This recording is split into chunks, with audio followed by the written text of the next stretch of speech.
font l'actu et ils sont sur un GFM. 7h45, l'invité du jour.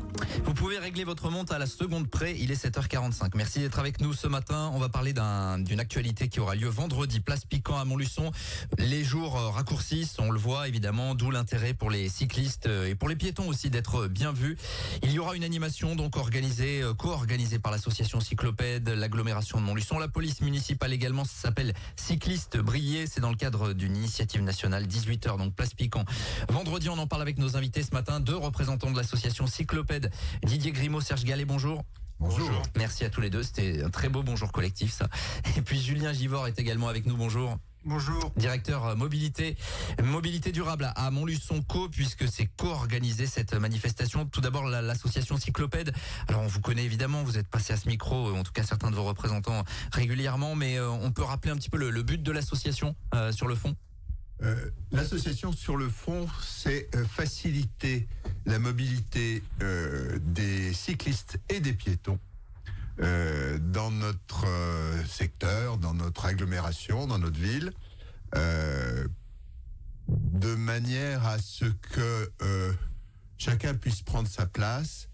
Et cette association a bien conscience des tensions qu'il peut y avoir avec les automobilistes, dont on a eu quelques actualités, et elle s'inscrit là-dedans dans le cadre d'un apaisement, de pouvoir souligner les droits et les devoirs, en particulier des cyclistes.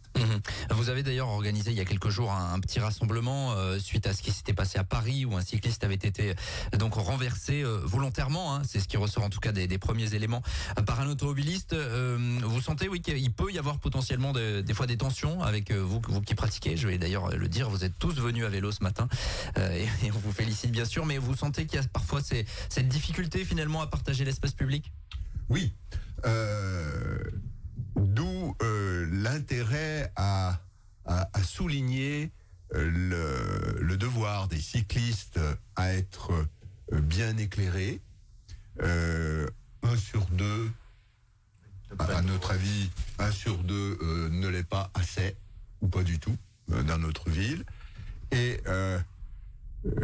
ce point-là peut rejaillir aussi sur la conduite générale, l'utilisation des priorités pour les cyclistes, et qui est parfois mal vue par les automobilistes. Nous sommes aussi des automobilistes. Bien sûr. Et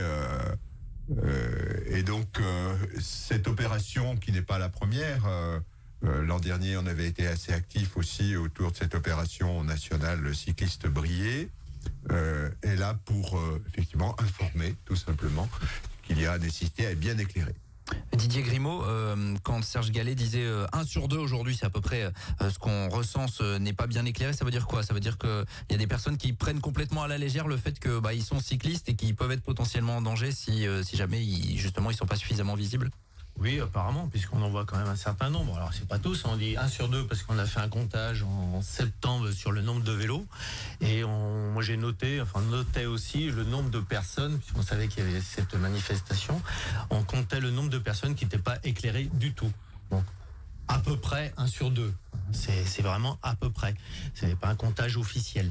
Mais c'est vrai, on voit quel que soit l'âge, quel que soit le milieu, on voit des personnes qui sont pas du tout éclairées. Certains ont une petite lumière à l'avant, à l'arrière. C'est quand même parfois très très faible. Tout à l'heure, juste en attendant devant la station, j'ai vu une personne à vélo. Elle avait le gilet, la lumière arrière, le casque qui était bien visible, voilà, et puis une lumière avant. Là, celle-là c'est une femme, elle était vraiment bien éclairée et le jour se levait, quoi. Donc voilà, et on sait qu'il faut faire de la pédagogie pour que le cycliste soit éclairé et que les automobilistes voient le cycliste. C'est particulier parce qu'on s'imaginerait pas en voiture circuler sans phare sur une route en fait, tout simplement.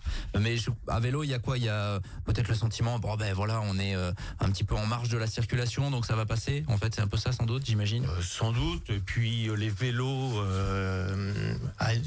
plus pour les jeunes, mais c'est des VTT souvent. Les VTT à l'époque ne sont pas, même actuellement, même s'ils sont obligés d'être vendus avec de la lumière, de l'éclairage, etc. C'est des lumières insuffisantes, faut reconnaître. C'est parce que maintenant, depuis quelques années, c'est obligatoire. Mais par nature, vous avez sur le vélo, il n'y a pas de lumière, de système d'éclairage. Donc je pense que ça augmente aussi ce phénomène-là. Serge Gallet, il existe des petites astuces ou en tout cas des petites choses qu'on peut acheter qui coûtent pas très cher finalement pour être bien éclairé. Pour 15 à 20 euros, on est très très bien équipé avec des lampes avant-arrière. Arrière, ça peut être mis sur le casque, qui clignotent ou pas, selon le choix qu'on a. Pour ce prix-là, on n'a pas de lampe pour voir les nids de poules, par exemple, quand on est en vélo. Mais on peut être vu correctement, à condition d'ajouter au moins une brassière réfléchissante, ou mieux si on a un blouson adapté, si on l'utilise régulièrement, car ça amène beaucoup plus. Les populations qu'on vise, ce sont toutes, de tous les âges. Parce que les vélos non éclairés, nous avons remarqué, les vélos et les trottinettes aussi, ouais, faut pas les oublier. On les voit à tous les âges. Alors, on a ciblé un peu plus notre appel à cette manifestation cycliste brillée vers les collèges et les lycées cette année pour inciter les jeunes à le faire.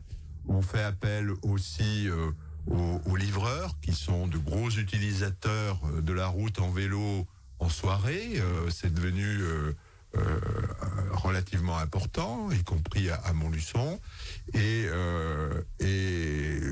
un certain nombre ne sont pas éclairés du tout.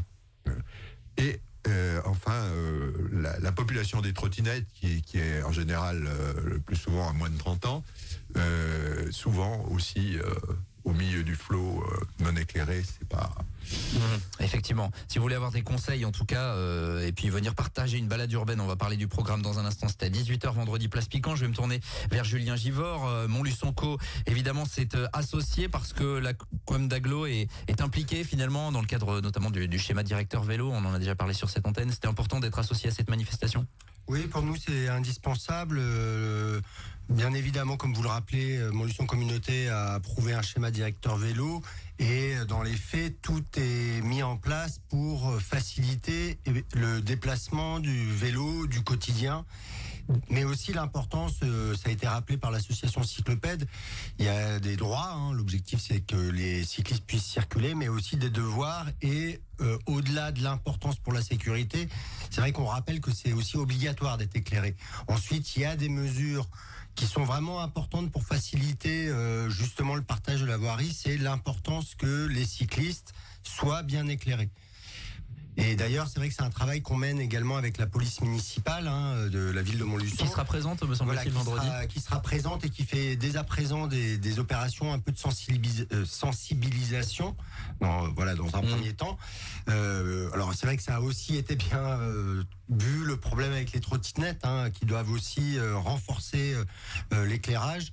Mais c'est une action importante et c'est vrai qu'avec l'association Cyclopède, on essaie de mettre en place des actions de ce type-là qui facilitent ensuite l'usage du vélo en ville.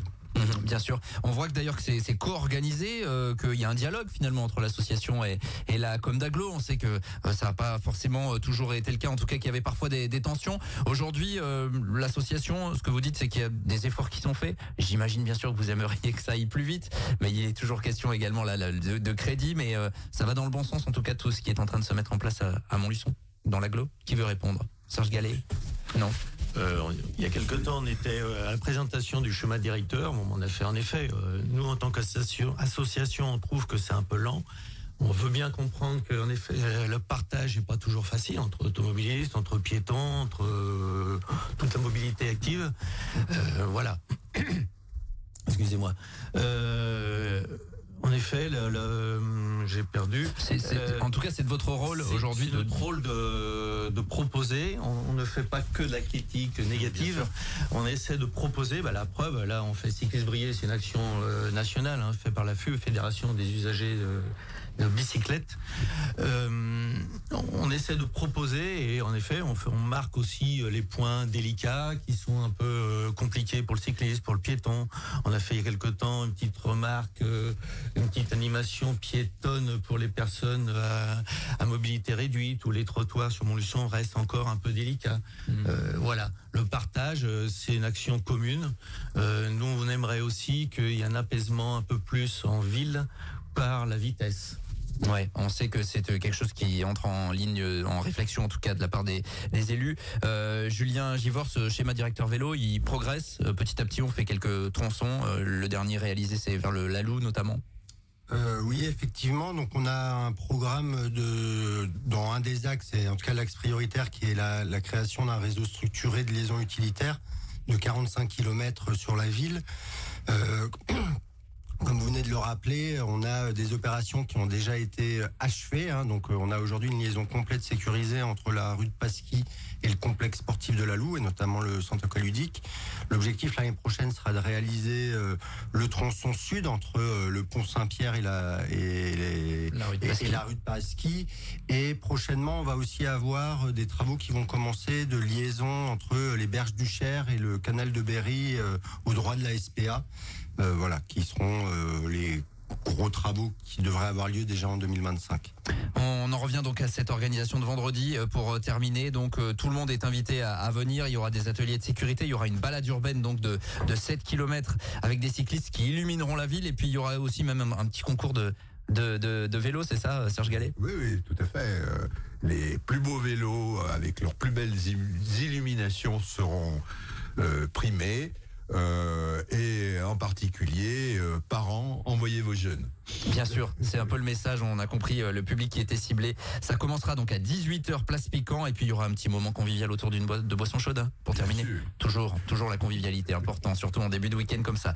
Vendredi 18h, dans le cadre de l'initiative nationale Cycliste Brillé, co-organisée donc par l'association Cyclopède avec l'agglo de Montluçon et la police municipale. On vous remercie tous les trois d'être passés à notre micro ce matin pour en parler. Il est 7h57, nous on va continuer, on est en direct, c'est le Good Morning Montluçon, à tout de suite.